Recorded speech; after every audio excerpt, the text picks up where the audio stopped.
Hi, I'm Jamal Simmons, sitting in for David Miners. Welcome to In the Know.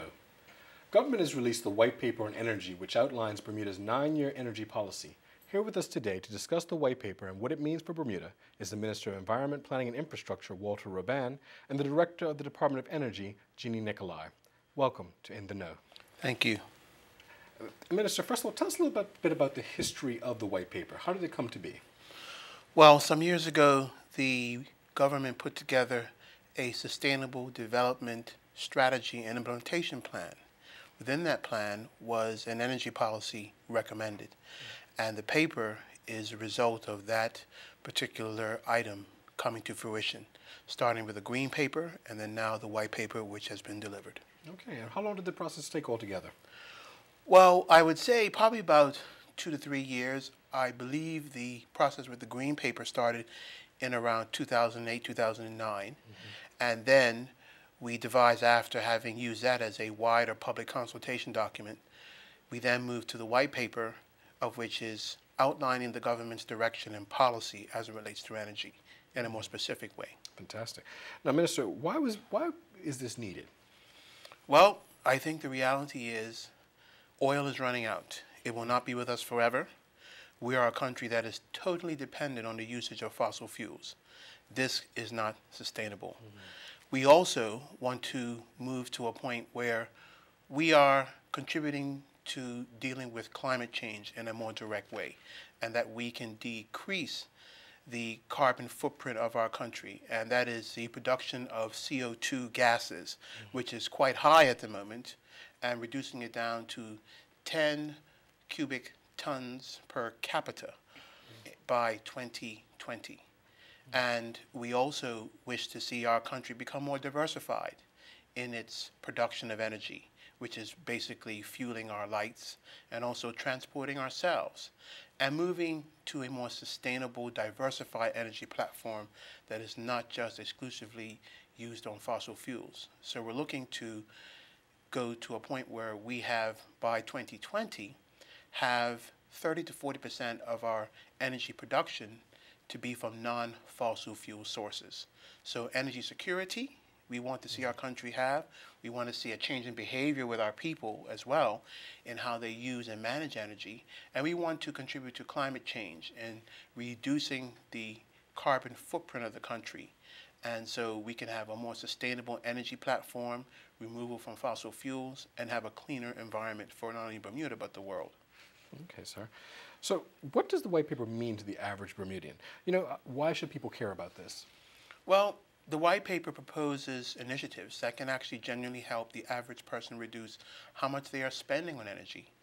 Many people go about their lives just paying that electric bill because that's what it is, or filling the gas tank because that's how much fuel costs, and not realizing that, one, those expenses can actually be really reduced, and change in behavior by us as individuals can reduce our own expenditure in this area, but also reduce the country's expenditure. Looking for more efficient appliances, buying a car that's more fuel efficient, or essentially doesn't use any sort of fossil fuel, but okay, perhaps an electric car or a hybrid car. There are things that we can do as average citizens that can actually reduce the cost of electricity to ourselves just in our own environment alone. Okay. So how would you've elaborated a little bit, but go into a little bit more detail on how the white paper differs from the green paper. Well, the green paper was a public consultation document. What was done with the green paper, we went out as a Department of Energy, which is led by Ms. Nicolai, and canvassed the wider community, all the stakeholders. Any member of the public was allowed to give their ideas around an energy policy. So all that was brought together, and then it was used as a basis with further discussion from stakeholders to craft the white paper, which is actually the direction that the government wishes to lead the country in from a legislative standpoint, through some of the options that we have to go, some of the incentives we will employ to move the country in a way where we diversify our energy usage, and the things the government intends to do around energy. So there's a lot of looking towards innovation with this paper. Could you pick out any specific things that stand out to you in terms of innovation that would be looked at? Well, there are a couple of key things. One, we now have one power producer. The energy paper contemplates an environment where we have multiple power producers using different sources to produce that power, which are sustainable and which are renewable. It also creates a possibility for every household in Bermuda to become an energy producer, with each house having perhaps a photovoltaic panel of which they can get sort of arrange an agreement with the power producer to buy back some of the power that they produce and put that against the cost of their own energy bill and reduce that cost significantly. In addition, we could possibly have multiple other options, like a wind farm off of the coast of the island, or a solar array placed somewhere strategically, or a more efficient waste to energy management system that takes the waste produced by the country and turns that into energy. It will create multiple options for us using energy. It could see an environment where electric cars are more used than fossil fuel cars. This is the environment that the white paper and the innovations it will bring in.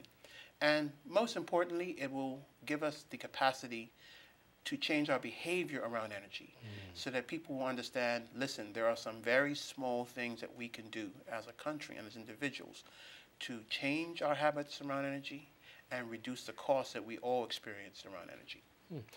Minister, there will be many people who will say, what can the government do to lead by example, to show the people that this is the way forward? Well, the government is already on that track with making a commitment to essentially change its own habits around energy, managing its own energy usage and expenditure. The government spends tens of millions of dollars on energy, powering its own environment, its buildings, its resources. We intend to start the ball rolling by changing our own habits with how we manage the use of energy and reducing the costs that we as government have on energy. And we hope that those steps that we take will be an example to the public to also endorse and take on themselves. Okay. How is the white paper broken down? Well, it's an 8-chapter document, and I'll ask Ms. Nicolai, who certainly was the leader of the team that drafted it, to give you the specifics on each chapter. Well, rather than run you through it, painfully chapter by chapter, what I'll do is I'll just give you a sense of what's contained in each. The first 2 chapters basically lay the foundation, answer the questions of why we should care, why we should do this. So citing all the reasons that Minister already did, but in a slightly more elaborate form. And the beauty of those first 2 chapters is if you really don't subscribe to the theory of global warming, that's okay. There's something else in there that you'll find you can hitch yourself to, and you'll find something else that'll resonate for you. So those 2 chapters kind of lay out the basic reasons of why and the generalities of what we need to do and why we need to do it. As we move on through the paper, we find that we've broken it into the different solutions. So we have a chapter on transportation. There's a great deal of transportation solutions that we can avail ourselves of. There's a chapter on basically solar PV and the technology-based solutions. So solar PV, solar thermal, wind, etc.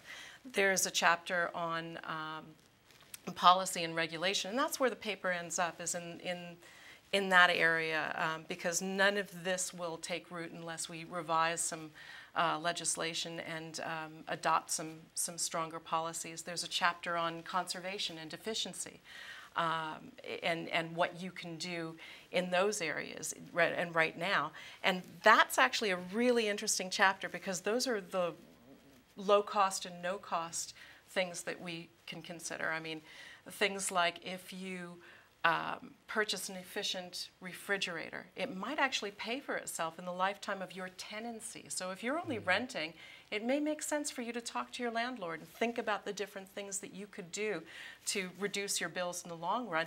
And it's a bit of a twofer, because then the landlord gets something out of it. There's a chapter on building efficiencies, where we absolutely hemorrhage with regard to energy use is through our buildings. We spend a ton of money lighting our buildings and air conditioning them. And so that chapter is all about how we can build those efficiencies in from the very beginning, how we can look at efficiencies from the standpoint of a renovation, etc. And it just kind of gives a general framework about that. So the specifics we still have to work out, and we need to include the larger community and the stakeholders and the specifics of how those are done. But we're looking at right now revising building code to make more sense energy-wise. Fantastic. Now, what are some of the challenges of implementing this paper that we will face getting it going forward? Well, obviously there's the need for investment and a sort of commitment to invest. Whether you go from a large infrastructure energy project like a new power plant or a solar array or a waste-to-energy plant, those things are going to require some sort of investment commitment. So there'll be some cost towards making those commitments, which ultimately will save money. There is also creating incentives for our community to take on the steps to be more energy conservation minded and to save energy. So those are the things that we have to work on to make sure that people understand that there are some pluses to making the expenditure you will make to perhaps buy a solar panel or invest in a solar water heater for your house. But in the long term, this will pay off. It will pay for itself. You will end up spending more money in the long run, and you will contribute to a greater good of energy conservation, less expenditure by the country on its energy needs. So we need to work on making people buy into the whole idea of being better energy and conservation minded. That's a challenge, but we intend to meet it. Fantastic. Why do we need to change our energy consumption habits? I mean, what will happen if we don't? What are the consequences? Well, let me just paint a picture for you. Because even if someone isn't someone who endorses the whole theory of climate change, there are just some realities.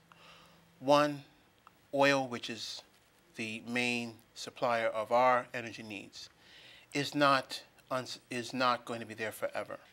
And even without that, in the current situation, we are presented often with spikes and instability in the price of that product. Now, is that good for our country? We are a country that has to spend money to get oil here. So, and we need to think, well, how can we make this a more stable situation? How can we make this more safe and ensure our energy security in the long run? We must move away from being totally dependent on that. So that's one thing that makes making these steps important for the country. We spend at least conservatively $100 to $200 million on fossil fuel expenditure if you include the fuel that powers a power plant and our transportation needs. That's an enormous amount of money. I mean, we should be grateful that we can afford it, but those costs change. And if you're relying on an insatiable or a product that's not going to be there forever, those costs will rise. So we need to think about what are our options as a country and what other ways of powering our needs can we sort of buy into so that we can move away from that dependence and be confronted with that cost. Fine, energy is always going to have a price on it, but there's a way to stabilize that price, and that is moving away from the most costly option. And right now, for our country, the most costly option is fossil fuels, because ultimately those prices go up.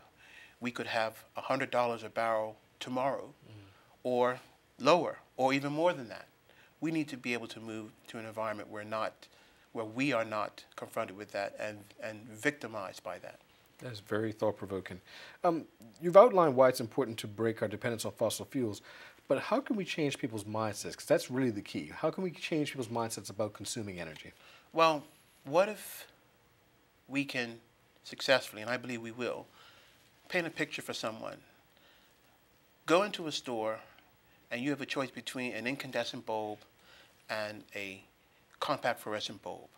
Maybe the incandescent bulb costs I'd say $1.50, but the fluorescent bulb costs $2.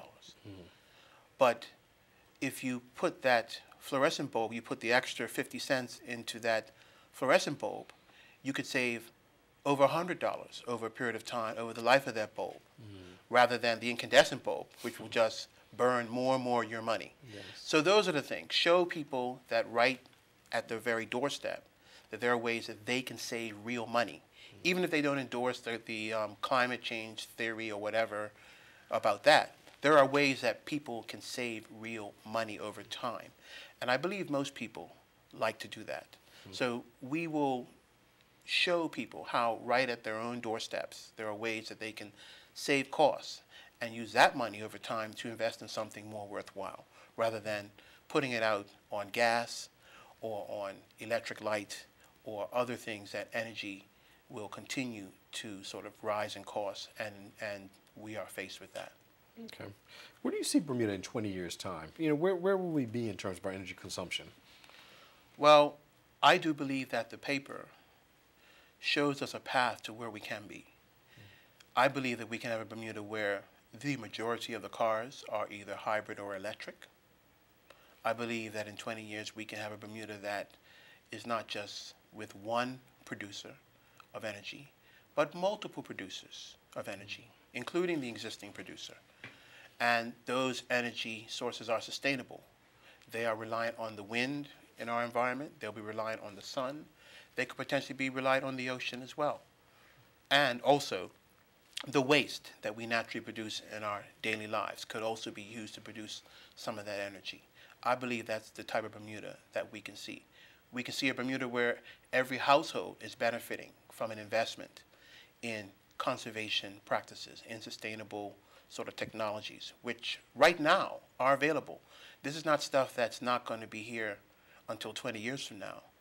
Most of the products that will help our society be better in their use of energy are available right now, and they can plan to invest in them right now to ensure in the long term that Bermuda has a situation where we are nationally proud of where we are, that we are comparable to other jurisdictions that are certainly have a very low carbon footprint, that we will be at our 10 per metric ton footprint in our carbon production, that we will also be an environment where the cars are mostly producing little, if any, fossil fuel into the environment, where we are so diversified in our energy production that that's one area that most citizens will not have to be burdened is a majority of their expenditure. They can spend the money on education, on their health, and other things, rather than worrying about how much the cost of that electric bill is, because it'll be a stable, certain cost in their lives, rather than worrying about how they're going to deal with it from a week to week. I think that's the Bermuda that we can reach if we follow many of the recommendations in the white paper. Okay, Minister. How can people get a copy of the white paper? Well, the white paper is available on www.gov, I believe, or I should actually let I'll let Nikolai say it because I can't remember the actual It's www. website. www.energy.gov.bm. Fantastic. Now, just Ms. Nikolai, in terms of how you worked within the white paper, could you tell us a little bit about the team that put it together and how it all came about? Yes, I started with the ministry in 2009, with the department in 2009. They hadn't had a director up until then, and the staff that I worked with, that I had the great pleasure of working with, were already there, and engaged in the process. They were Chris Warboys, Mr. Alan Bean, and a very bright young man named Tiago Garcia, and we worked through in a very collaborative process. I mean, there wasn't a day that we didn't actually meet in a group about this, and just kind of worked, iteration after iteration to try and get it to this point. And we started by a very inclusive process as well. We really tried to make an effort to get out to the community, to get out to the stakeholders, to get out to the businesses in Bermuda, and really try to include all of their concerns as best we could, or at least consider them.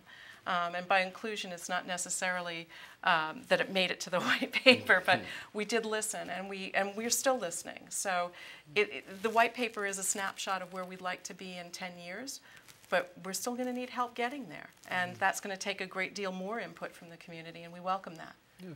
Mr. How important have you found the consultative process to be? Essential. Yeah, Essential. I think Ms. Nikolai has said it very clearly. There is no way the things that are in the white paper that are the objectives that have been outlined can be reached without us all working together. That is with those in industry, obviously those who are residents, and any other stakeholder who has an interest in Bermuda's long-term future. The government needs their help to ensuring that this white paper and its initiatives become a reality. So this is a real collaborative document. It started as a collaborative effort with getting feedback from the public, and it will continue to be a collaborative effort with the government leading in many aspects, but we're going to need the country's help to see it become a reality. And people can still submit their suggestions as well going forward? Yes, of course. We encourage it. We absolutely encourage it. And if I can add one more thing, I'd like to just put the word out to the public that we did this ourselves. We did this here in Bermuda ourselves. We did not have foreign consultants for this. We had a homegrown team, and I think we should be very proud of that product. You know, in my view, it's an excellent product, and it's even more notable, I think, because we were able to do it ourselves. If I can also add another piece in that, as a part of my own research in dealing with this paper, I looked around the world to other like jurisdictions, and certainly even our friends in the region, to see who else has been doing work in this area. Certainly amongst the dependent territories or overseas territories, we are ahead. We are the one territory who have established a clear energy policy. And there are other islands who have also done work in this area, but we have done ours in-house. Some of the other islands have gotten help from other countries to do it, but we've done all our work in-house. So it's a sense of national pride we should have, that we have come up on our own with our own national energy policy. And with that leadership on energy policy, is there any chance for further collaboration with our friends in the region or other countries in terms of moving this forward? Absolutely. We have all are confronted with this issue of energy security and like sustainability. It is a issue for every island nation in the world, if not certainly in our region. So we are happy to talk and dialogue with our other friends in the region about this, because we're all confronting the same issue in the same way. And if anyone goes out there and looks at the other work that's being done in other countries, the same issues come up every time. Sustainability, security, and dealing with the issue of climate change as well, and how do you stabilize your long-term course around energy to move away from being dependent on an external source and relying on sources within your own immediate environment to supply your energy needs. Every island of our type is confronted with this issue, so we're happy to work with others in moving us all forward together. And one aspect we haven't really touched on is some of the solutions in terms of transportation. How does the paper deal with that? I'll let Ms. Nicolai detail some of those interesting initiatives. Well, we deal with it. We've proposed a few solutions. I mean, one of the most striking issues in Bermuda is the congestion on our roads. So it's clear that we need to address that. Specifically how we do that, we're not sure. We're not sure carpooling is something that's going to take root in our community. Culturally, it's not something that we really latch onto, but maybe that's what we need to change, or that's one thing that needs to change. Another element of transportation was, as Minister clearly said before, which was the adoption of more efficient vehicles. Setting efficiency standards for vehicles was another thought that we had. That, in other words, there would be a kind of no-fly zone with certain vehicles if they didn't meet certain efficiency standards. Now that kind of scares people initially, because they think that we're talking about sticking everybody in tiny little shoebox cars, and that's not necessarily the equation for efficiency. So there are more generously sized vehicles out there that do meet certain efficiency standards, and all we're suggesting is, why do we not then look at those sorts of things? So there's efficiencies that we can adopt. There's conservation that we could adopt. And we have a fantastic public transportation system, and very few of us avail ourselves of it on a regular basis. And maybe that's something that we need to do. And so we're suggesting different measures in that regard. Electric vehicles is another one. That's another thing that can help us revise our driving habits, because the way we drive right now is we drive and drive and drive, and we notice the the meter getting lower and we'll pull into a gas station. It's not quite so easy with an electric vehicle. You really do need to plan what you're doing for the day so that you know you've got enough charge on your battery to accomplish those tasks. So I think that's going to shift the way people think about using their vehicles, because right now we have a very North American mindset toward our vehicle use. So we need to change that and shift that mindset. Now, we've got a little bit of time left. Just briefly, could you tell us a little bit about the different sources of power that we could be looking at in the future as a result of this white paper? Go ahead. Sure. We will definitely be looking at solar. We'll definitely be trying to encourage the public to take up more solar on a micro level, so on an individual level, because it makes sense in terms of a longer term investment. We'll be encouraging people to take up more solar thermal, in other words, solar hot water, because that's not exactly generating your own electricity, but it's offsetting what you would use. A tremendous amount of your expenditure on electricity every month goes toward heating water. And think about it, you're not home during the day to gain the benefit of that water that you've paid to heat. So why not just get it from the sun? So that's another thing that we're definitely going to be pushing. We want to have a high market penetration of that in the future. The other thing is on a larger scale, on a utility level scale, is a wind farm, and that's going to take a lot of planning from a lot of different stakeholders. There's sea bottom that has to be considered, and where the best place is, environmentally speaking, amenity-wise. Do you really want to be looking at it up close, and how far can we put it away? So that's another part of the picture. And wind, we have an excellent wind resource. We have one of the best wind resources in our region. If you consider the region being the Caribbean as well, we are a perfect place for a wind farm. So that's another thing that we'll be pursuing. Those are the big ones right now. And there's very interesting research being done about getting energy from the ocean. Fantastic. Minister, final word. The country needs to look carefully at our energy future. There's a plan. It's in the white paper, and I welcome all of our citizens to get it, read it, embrace it, and join us in moving the country forward in a more conservation, energy-minded future. Thank you. That wraps up this edition of In the Know. I would like to thank Minister Robban and Jeannie Nicolai for joining us. I'm Jamal Simmons.